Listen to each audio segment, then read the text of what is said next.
अपन cuboidal epithelium कर चुके थे, राइट। आज अपन बात करने वाले हैं किसके बारे में? Columnar epithelium. तो इस टिश्यू के सेल्स कैसे बने होंगे, किस शेप में बने होंगे? कॉलमनर एपिथेलियम मतलब किस शेप में बने? कॉलम के शेप में बने। बेटा stop writing, everybody pens down, nobody will write. Now this tissue is made up of tall pillar like cells with elongated nuclei, यानी कि इसकी सेल कैसी रहती है? सबसे पहले तो ये दिख रहा है आपको, लंबी रहती है, पिलर लाइक रहती है, आपको खंबे के जैसी दिखेगी शेप में, और इसके जो न्यूक्लियाई रहता है वो क्या रहता है? इलोंगेटेड रहता है, यानी कि गोल नहीं रहता है। कैसा रहता है? इलोंगेटेड। आप ओवल शेप का बोल सकते हो। समझ में आया? कहां पाई जाती है ये? हमारी इंटेस्टाइन की इनर लाइनिंग पे पाई जाती है। इंटेस्टाइन की आउटर कवरिंग भी होगी, इनर कवरिंग भी होगी। तो इनर कवरिंग में कौन सी वाला टिश्यू पाया जाता है? कॉलमनर एपिथेलियम, ठीक। Where absorption and secretion takes place. Intestine में जहां पे वापस से इंपॉर्टेंट चीजें रीअब्सॉर्ब होती हैं और जो केमिकल्स रिलीज होते हैं, वहां पे कौन से टिश्यू की कवरिंग बनी रहती है? Columnar epithelium.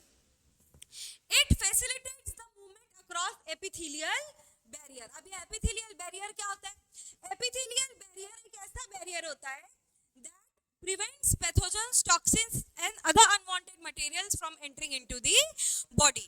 यानी कि इंटेस्टाइन में जो ये टिश्यू है वो किसका काम करता है? एक प्रोटेक्टिव लेयर का भी काम करता है, जिससे कि क्या? पैथोजेंस, टॉक्सिन्स और कोई भी अनवांटेड मटेरियल हमारे इंटेस्टाइन में एंटर ना कर पाए, या फिर इंटेस्टाइन के थ्रू बॉडी में एंटर ना कर पाए। क्लियर है सबको? समझ में आया? चलिए अब आते हैं अपन किसकी तरफ? Ciliated columnar epithelium. अब इसमें ये वर्ड तो सेम है, आप देखोगे कॉलमनर एपिथेलियम, सिर्फ एक क्या है वर्ड ऐड हो गया? सिलिएटेड। तो this is same columnar epithelium, बस जब कॉलमनर एपिथेलियम के ऊपर क्या आ जाता है? ये hair like structures. Hair like structures को क्या बोलते हैं? सिलिया। हेयर लाइक स्ट्रक्चर्स को क्या बोलते हैं? सिलिया। तो जब कॉलमनर एपिथेलियम के ऊपर ये हेयर लाइक स्ट्रक्चर्स आ जाते हैं, तो यही टिश्यू क्या बन जाता है? Ciliated columnar epithelium. सिलिया आ गया इस टिश्यू के ऊपर, इसलिए क्या नाम हो गया? Ciliated columnar epithelium. समझ में आया?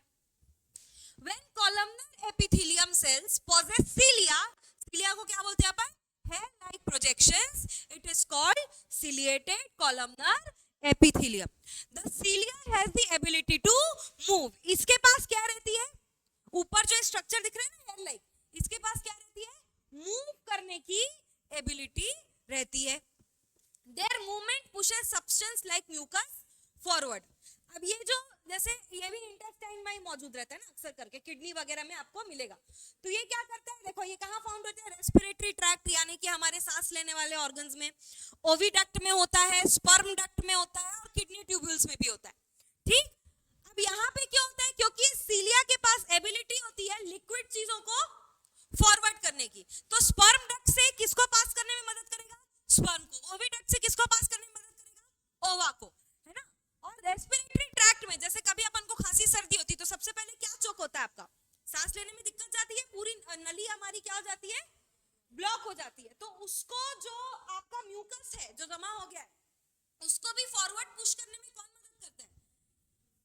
Does it automatically comes out of your body or does it automatically gets pushed into your body?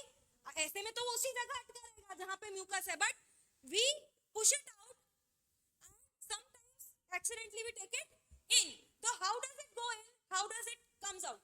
With the help of cilia. cilia उसको क्या करता है? आगे पुश करता है। जैसे झाड़ू से अपन कचरा निकालते हैं ना, वैसे cilia क्या करता है? म्यूकस को आगे की तरफ पुश करता है। समझ में आया?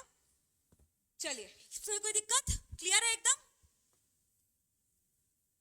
लिख लीजिए इसको, draw the diagram as well.